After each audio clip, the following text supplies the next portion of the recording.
फाल्गुन शुक्ल आमल की एकादशी व्रत कथा। बोलिए श्री हरि विष्णु भगवान की जय, लक्ष्मी माता की जय।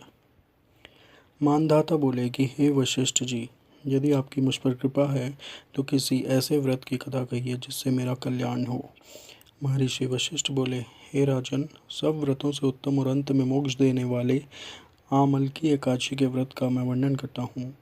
यह एकादशी फाल्गुन मास के शुक्ल पक्ष में होती है।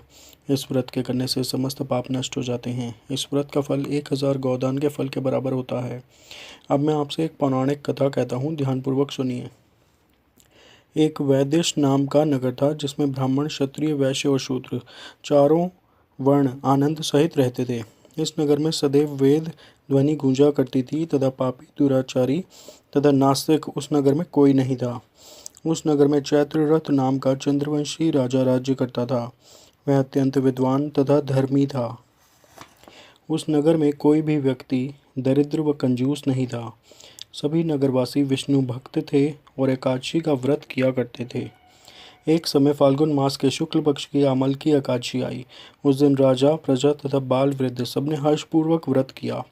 राजा अपनी प्रजा के साथ मंदिर में जाकर पूर्ण कुंभ स्थापित करके धूप, दीप, नैवेद्य, पंचरत्न आदि से धात्री अर्थात आंवले का पूजन करने लगे और इस प्रकार स्तुति करने लगे, हे धात्री, तुम ब्रह्म स्वरूप हो, तुम ब्रह्मा जी द्वारा उत्पन्न हुए हो और समस्त पापों का नाश करने वाले हो। तुमको नमस्कार है।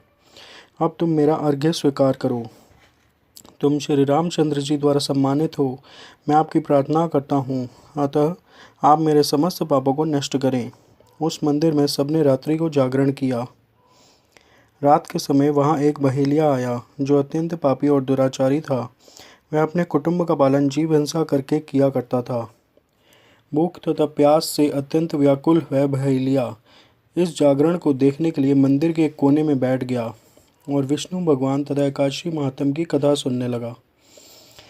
इस प्रकार अन्य मनुष्यों की भांति उसने भी सारी रात जागकर बिता दी। प्रातःकाल होते ही सब लोग अपने अपने घर चले गए तो बहेलिया भी अपने घर चला गया।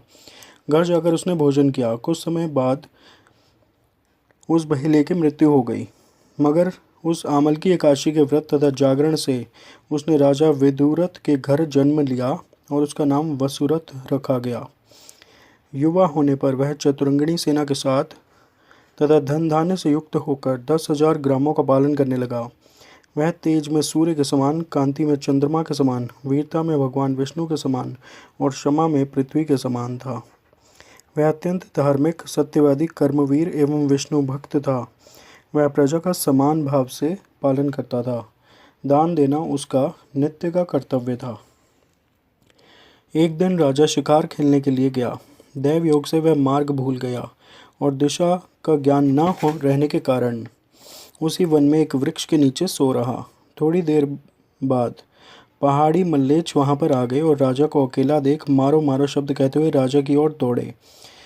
मल्लेच्छ कहने लगे कि इस दुष्ट राजा ने हमारे माता पिता, पुत्र पौत्र आदि अनेक संबंधियों को मारा है तथा देश से निकाल दिया है, अतः इसको अवश्य मारना चाहिए। ऐसा कहकर वे मल्लेच्छ उस राजा को मारने दौड़े और अनेक प्रकार के अस्त्र शस्त्र उसके ऊपर फेंके। वे सब अस्त्र शस्त्र राजा के शरीर पर गिरते ही नष्ट हो जाते और उनका वार पुष्प के समान प्रतीत होता। अब उन मलेच्छों के अस्त्र शस्त्र उल्टा उन्हीं पर प्रहार करने लगे, जिससे वे मूर्छित होकर गिरने लगे। उसी समय राजा के शरीर से एक दिव्य स्त्री उत्पन्न हुई। वह स्त्री अत्यंत सुंदर होते हुए भी उसकी भृकुटी टेढ़ी थी। उसकी आंखों से लाल लाल अग्नि निकल रही थी, जिससे वह दूसरे काल के समान प्रतीत होती थी। वह स्त्री मलेच्छों को मारने दौड़ी और थोड़ी ही देर में उसने सब मलेच्छों को काल के गाल में पहुंचा दिया। जब राजा सोकर उठा तो उसने मलेच्छों को मरा हुआ देखकर कहा कि इन शत्रुओं को किसने मारा है?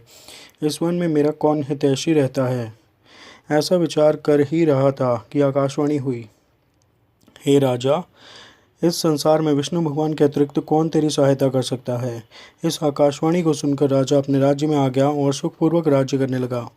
महर्षि वशिष्ठ बोले कि हे राजन, यह आमल की एकादशी के व्रत का प्रभाव था।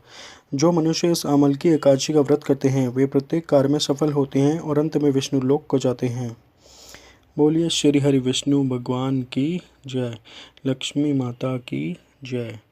बोलो नारायण नारायण नारायण, श्रीमन नारायण नारायण नारायण, सत्यनारायण नारायण नारायण, लक्ष्मी नारायण नारायण नारायण, भजमन नारायण नारायण नारायण, श्रीमन नारायण नारायण नारायण, लक्ष्मी नारायण नारायण नारायण, सत्यनारायण नारायण नारायण, श्रीमन नारायण नारायण नारायण।